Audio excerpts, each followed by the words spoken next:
Hi, we're going to have to talk about, I would call it, this year's uncomfortable topic for writing, and that's ChatGPT or other AI generators. ChatGPT we know about. It came out earlier this year. It's been around for a while, but it's free, kind of a beta option. Um, yeah, so my husband's in the business world, and he knows how helpful that AI, ChatGPT can be in that world. Um, and there's a good use for it. It's a good tool.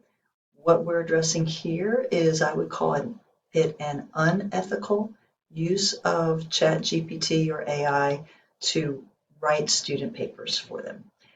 Um, the purpose of an English composition class is not only to produce a paper on a topic, it is an assessment tool to gauge your understanding in a way that just a quiz cannot.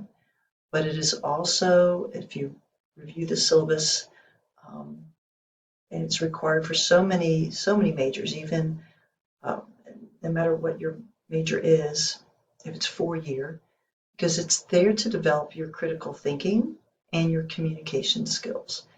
And while an AI might be a good assistant for suggesting, as like a thesaurus, a good substitute for a thesaurus or a dictionary to help you find that exact word.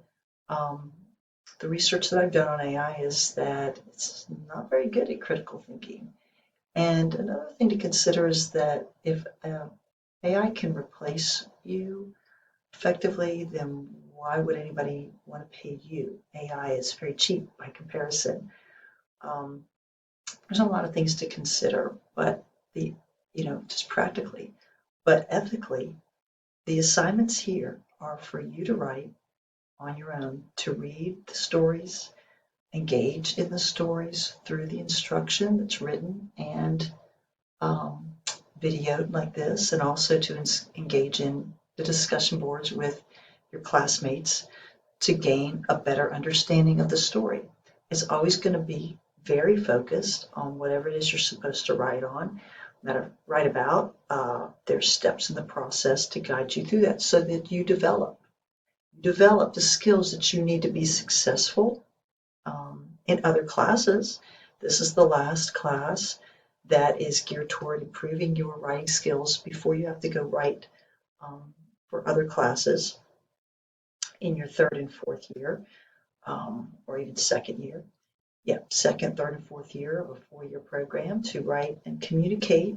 We really emphasize clarity. Not that you're ever going to write about literature stories after college, but literature is a lab for life. It's about human characters primarily in human situations, but it's literature because it has a message, a theme, an idea that is usable and helpful and may be true no matter where you are in life. And learning how to perceive that, analyze, those are the skills that become transferable to anything you do involving people, involving real life situations in your studies and in your job and in your life.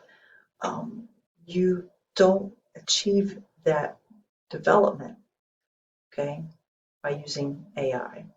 So therefore, when we have instructions and you're supposed to read, you're supposed to engage in the instructional materials, and you're supposed to produce the written words, okay, because this is a composition class. And even if they may not be perfect, you'll get feedback on what, you know, where you're at. And I'll tell you, following instructions is really key. You'll be fine if you'll really read and follow instructions, and then you'll get help and you will learn along the way. And that's the whole goal. When you use AI, you don't learn. When you use AI, you're being unethical because it's not you writing it, it's something else. Okay?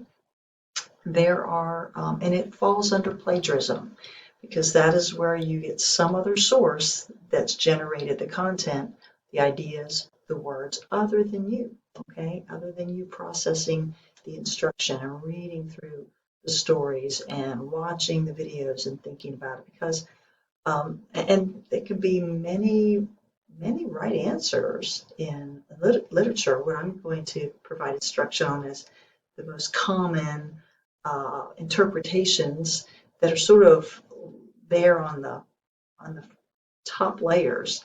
Although you can, if you spend more time on it, we could pull out more. And that's what we'll do with the research paper is let's go research out scholars who have dug in deeper to this story and have pulled out even more.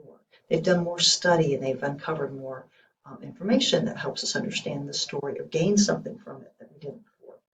So it's unethical in the same way that any other kind of plagiarism is. So um, because it's a type of original, you know, not just a copy paste, we have to use AI detectors. And when an AI detector flags anything that you have written as being all or partially AI generated, then it's not going to be accepted, okay? In a similar way that we have SafeAssign or other type of plagiarism detectors that are looking for content already published on the internet. AI, we understand, is not already published.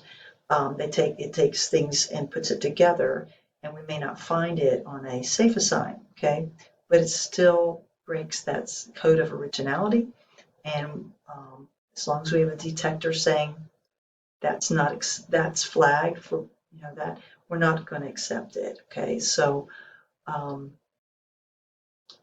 that's just the world we're in right now, and understand that what we're looking for is not uh, is is you developing your writing and communicating skills, not that they need to be perfect. Um, okay, if you have any other questions about it, reach out. The best way to reach out to me, of course, is school email. Okay, you'll get the quickest response um, on there. If you get something flagged for AI, there's going to be that in the comments, and you need to work on making sure, one, that you're not using AI, or that you are really using your own words to respond. Okay, that's what we need. That's how you'll improve. All right. The end of the uncomfortable conversation.